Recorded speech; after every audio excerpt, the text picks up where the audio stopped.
Scrambled Eggs. The bridge across the river needs repair, the Fat Controller told the engines. I shall have to make a weight limit across it for a while.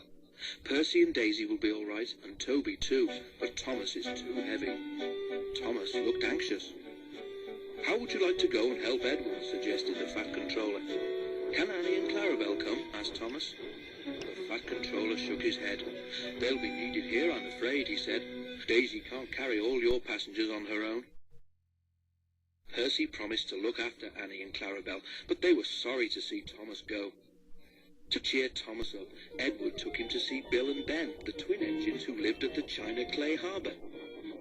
Oh dear, not another blue engine, said Bill cheekily. First Edward, then Donald and Douglas, and now... Don't forget Gordon, interrupted Ben. He came here once by mistake, so he said. I don't think he enjoyed it much, he added innocently. The twins both chuckled, remembering. No, but seriously, Edward, said Bill. Why doesn't the Fat Controller paint engines a proper colour, like us, for instance? Thomas let off steam indignantly. Let me tell you, he began. All right, you two, laughed Edward. Go and move those trucks, or there won't be room for any more. Bill and Ben, unabashed, went off happily. You just don't have to take them too seriously, explained Edward. Thomas smiled ruefully. I wish I knew how you deal with them, he said. Near the harbour, the line crossed a lane. The crossing had no gates.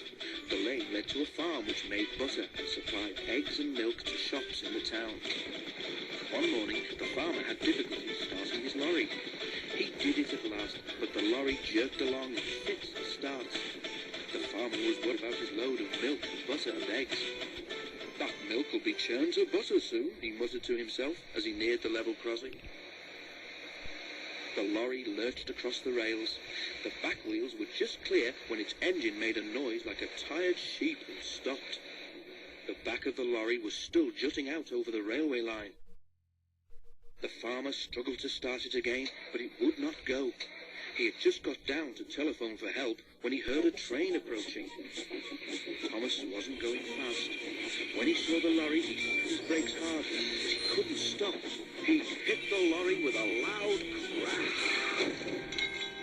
The force of the blow spun the lorry round. Splintered wood flew everywhere, and eggs, butter, and milk were catapulted over Thomas. Ugh! He exclaimed and stopped. Just look at my poor old lorry, said the farmer, emerging from behind the hedge where he'd been sheltering. What a way to make an omelette! The driver made sure that Thomas wasn't hurt, then stood back and surveyed the mess. He began to laugh. It's not funny, said Thomas crossly. An egg yolk trickled down his nose and burst on his buffer. You're not standing where I am, said his driver. You look just like a scrambled egg, Thomas. Well, if a scrambled egg feels as sticky and wet as I do, then it's very uncomfortable, said Thomas. Please clean me. Both driver and fireman tried hard, but the heat of Thomas's boiler had cooked the eggs, and they were stuck fast. Sorry, Thomas, said his driver at last. We can't block the line any longer. We shall have to go on. At the end of the line, Thomas was taken to Bill and Ben's yard to be cleaned. The twins were there. Hello, said Ben. What's this? Must be a new engine, said Bill. Ben inspected the arrival carefully. No, Bill, he said. That's not a new engine. It's Thomas. But it's our colour, Ben, and Thomas doesn't think our colour is proper for an engine. They heard a grinding noise. Are your joints stiff, Bill? Asked Ben. But it wasn't Bill's joints. It was Thomas, gnashing his teeth.